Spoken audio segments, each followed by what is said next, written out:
Over the last year, something really strange has happened. The same political movement that spent a decade telling us that the founding fathers were villains, our Constitution was structurally racist, and America itself was an illegitimate white settler colonial state built on genocide and slavery, has now suddenly rediscovered a deep reverence for pretty much all of these things. The left has gone all in on embracing this aesthetic. They dress themselves up as patriots and cosplay as the founding fathers while attending protests under the tagline, No Kings. And many on the right are just staring at this, completely dumbfounded. Didn't we just spend the last 10 years watching these same people essentially declare total war on the American mythos? All of us remember the cultural revolution that was the Great Awakening. We all lived through the 1619 Project, the tearing down of statues and monuments, the incessant lecturing that America was never great to begin with, the very public character assassination attempts, and several of them were quite successful, against everyone from astrophysicists to CEOs. The relentless, personal, and ruthless attacks on white men for being the root of all evil in the world. The explicit attempt to shut them out of all institutions and elite career pathways. We were told there was nothing to celebrate about this country, and that its only hope for salvation would be to hand everything over to the very people who framed their hatred for us as a universal moral imperative. So what exactly are we supposed to believe? That the founding fathers were irredeemably evil in 2020, but now they're sacred guardians of liberty to invoke against the current occupant in the White House? Why does it seem like there's a sizable chunk of the political divide who expects us to accept their appeal to things they themselves were trying to tear down just a few years ago? I think you know where I'm going with this. You've already seen the title of this video. At the same time there's been this huge blow-up over to what degree the American founding can be used as a political football by one side who openly hates this country, there's been a similar cultural battle over an anime that came out just a few years ago, called Frieren, Beyond Journey's End. A handful of left-wing anime fans have argued that, like every other cultural icon of the last decade, Frieren obviously belongs to them. But there's just one problem. Frieren is as close to being explicitly right-wing as any anime possibly could be. And it's right-wing in a way that explains virtually everything that's happening to American politics at the moment. Now, for those of you who haven't seen it, here's what you need to know about the world of Frieren. In this world, demons exist, and they've evolved a very specific survival strategy. They look almost exactly like humans. They have the same bodies, they have the same faces, they even speak with the same voices. The only thing that really gives them away are the small horns on their head. And you've got to remember, these things have spent centuries studying human beings and learning how to blend into society. They've picked up human speech and behavioral patterns, but none of it's real. The whole thing is a performance. It's a manipulative play with one purpose and one purpose only: to weasel their way into a position close enough to do what they actually came to do, which is to eat the humans themselves. And in one of the most memorable scenes of the first season, Frieren's party encounters a demon that has taken the form of a young girl. Now, I want you to pay close attention to what happens next. The human hero of this party, Himmel, simply can't bring himself to strike this demon down, even after it had just murdered and eaten another child. From Himmel's perspective, all that he sees is a small and frightened girl, not a monster with no compassion for its victims. And so he just can't do it. He can't swing his sword and strike this demon down because it goes against his own principles, his own moral compass, really his entire worldview. What happens next is that the village chieftain steps forward and offers to take the demon in as one of his own. He basically promises to raise it as a human and to show it love and compassion. But in doing so, he's playing right into the demon's hands. It has no interest in integrating into human society or reforming itself along humanity's moral order. All it's interested in is manipulating the emotions and principles of the humans around it in order to continue killing. And so, tragically, the same principles that drove this family to open up their home ultimately result in the village chieftain being killed, his homestead burned to the ground, and his daughter nearly suffering the same fate as the first child that Himmel failed to avenge. Finally, Frieren steps forward to do what Himmel couldn't. And in this moment, we learn everything we need to know about the world of Frieren. The demon cries out yet again for a mother it doesn't even have. And when Frieren presses it on it, it finally admits that it's simply a magic word that keeps people from killing them. As Frieren herself explains, 奴らにとっての言葉は人類を欺く術だ。 the point here is that demons use human empathy and morality to their own advantage, despite never adhering to those moral principles themselves. The entire thing is a trick, designed to cause what would otherwise be the demon's enemies from recognizing themselves as such.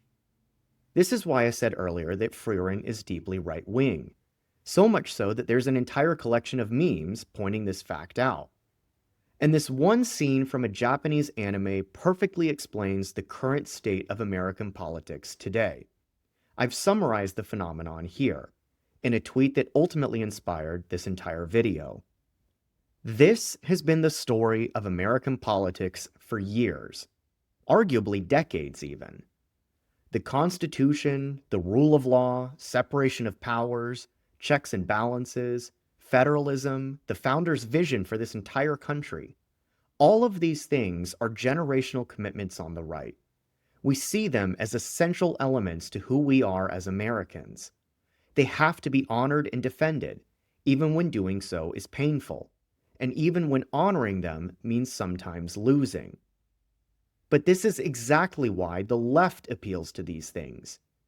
Even if they don't fully understand the reason why, they do understand that these things carry an almost mythic power in the minds of conservatives. And it's a mythic power they're all too happy to exploit when it suits them. Perhaps there's no better recent example of this than this year's Democrat State of the Union rebuttal. Virginia Governor Abigail Spanberger deliberately chose to deliver it from the chamber of North America's oldest legislative body in Williamsburg, just a few miles from the site of the first English colony at Jamestown and the birth of America's independence at Yorktown. And in this speech, what did we see? Explicit references to the Declaration of Independence, our Constitution, and the Bill of Rights, invoking the story of America's independence from tyranny. Direct appeals to what our founders envisioned. Spanberger even went so far as to quote George Washington and regurgitate the old conservative adage about law and order, yet somehow twist it into an attack on ICE, even after an illegal migrant from Sierra Leone with 30 prior arrests stabbed a woman at a bus stop in Northern Virginia. Keep in mind, all of this was happening at the same time the Democratic Party in the state she governs is advancing bills to terminate Virginia's cooperation agreements with ICE, limit the ability of law enforcement to share information with federal immigration agents, ban immigration arrests near courthouses, and turn schools into ICE-free zones. And the same illegal alien who stabbed a woman to death at a bus stop in Northern Virginia, that all happened literally the day before her speech. And a week later, Spanberger refused to hand him over to ICE for deportation. Does she believe this is what the founders would have wanted? Illegal migrants from another continent coming here and killing Americans? How do you stand there in the birthplace of America, quote the founding fathers, and then go home and do everything in your power to govern in a way that would horrify them? The answer, of course, is that she isn't confused, and she's not being inconsistent. She knows exactly what she's doing. She's invoking the things she knows conservatives hold sacred, because invoking them constrains conservative action. The moment her party is back in power and the Constitution becomes an obstacle rather than a shield, it will stop being a sacred document and go back to being a relic of white supremacy, just like it did before. And this gets to the fundamental problem at the heart of American politics right now. To conservatives, the Constitution is a civic Bible. It's the cornerstone of America's identity.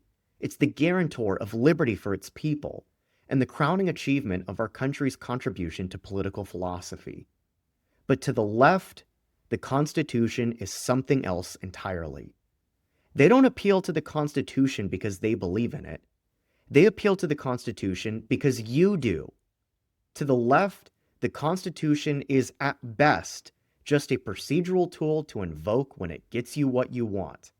And at worst, it's a founding document of white supremacy written by white patriarchal slave owners to protect a system of oppression that progressives are determined to tear down, sometimes quite literally. It's the political equivalent of that same survival mechanism that demons have in the world of Frieren, which might conveniently explain why a subset of the left openly identifies with them in online discourse. But of course, these two views are not compatible.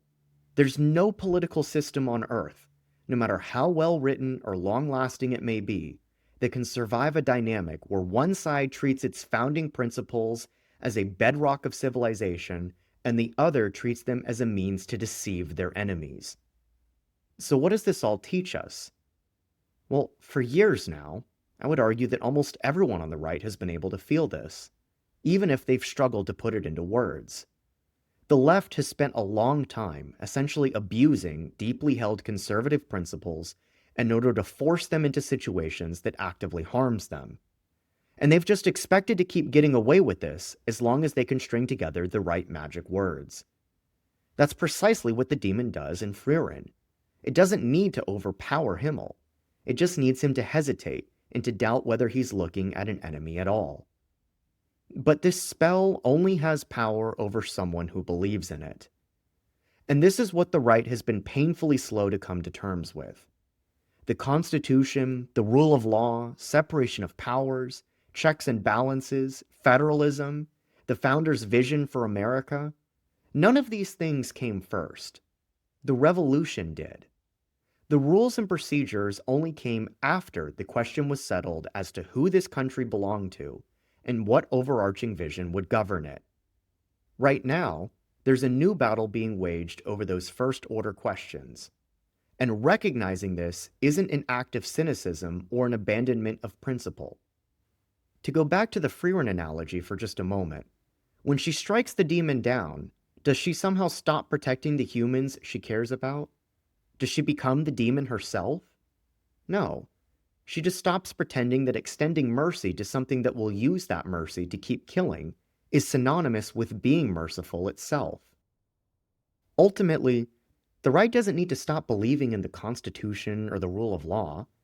It just needs to stop extending these principles in a universal, automatic, and good faith manner to the very forces that have made it clear that they'll invoke them when convenient and discard them when they're not. And doing so isn't a betrayal of what the founders built or stood for. It's actually the only way any of it can possibly survive.